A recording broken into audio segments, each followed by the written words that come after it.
बहुत समय पहले हिमालय की तलहटी में बसे एक छोटे से गांव में देव नाम का एक गरीब लेकिन ईमानदार युवक रहता था। देव लकड़ियां काटकर और गांव वालों की मदद करके अपना जीवन चलाता था। उसकी माँ बीमार रहती थी, लेकिन देव कभी शिकायत नहीं करता था। एक दिन गांव में भयंकर सूखा पड़ गया। कुएं सूख गए, खेत बंजर हो गए और लोगों के पास खाने तक की कमी होने लगी। गांव वाले परेशान होकर मंदिर में जाकर प्रार्थना करने लगे, लेकिन कई दिनों तक कुछ नहीं हुआ। देव ने सोचा, अगर मैं पहाड़ के उस पार वाले पुराने जंगल तक जाऊं तो शायद वहां से पानी का कोई रास्ता मिल जाए। गांव वाले बोले, वहां मत जाना, वहां देवता का प्राचीन मंदिर है। जो भी वहां गया कभी वापस नहीं आया। लेकिन देव अपनी माँ और गांव वालों के लिए निकल पड़ा। कई घंटों की यात्रा के बाद वो घने जंगल में पहुंचा। वहां उसे एक टूटा हुआ मंदिर दिखाई दिया। मंदिर के सामने एक बूढ़ा साधु बैठा था। साधु ने पूछा, बेटा, तुम यहाँ क्यों आए हो? देव ने हाथ जोड़कर कहा, मैं अपने गांव के लिए पानी ढूंढने आया हूँ।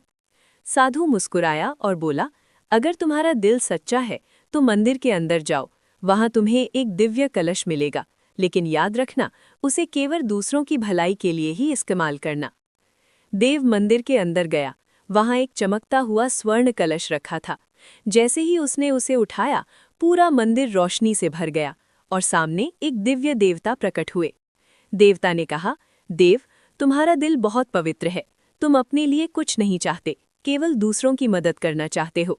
इसलिए मैं तुम्हें ये वरदान देता हूँ कि इस कलश से कभी पानी खत्म नहीं होगा। देव खुशी से कलश लेकर गांव लौट आया। उसने पूरे गांव को पानी दिया, खेतों में पानी पहुंचाया और कुछ ही दिनों में गांव फिर से हरा भरा हो गया।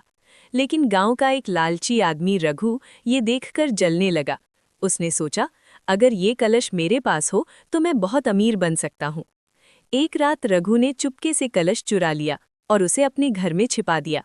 उसने कहा, अब मैं इस पानी को बेचूंगा। लेकिन जैसे ही उसने कलश से पानी निकालना चाहा, उसमें से पानी की जगह काली मिट्टी निकलने लगी। अचानक तेज रोशनी हुई और वही देवता प्रकट हुए। देवता ने गुस्से में कहा, ये कलश केवल अच्छे दिल वाले लोगों के लिए काम करता है। लालच हमेशा विनाश लाता है। रघु डर गया और देव के पास जाकर माफी मांगने लगा। देव ने उसे माफ कर दिया। देवता फिर से प्रकट हुए और बोले, सच्चा इंसान वही है जो दूसरों की मदद करे और माफ करना जानता हो। उस दिन के बाद गांव के लोग देव की बहुत इज्जत करने लगे।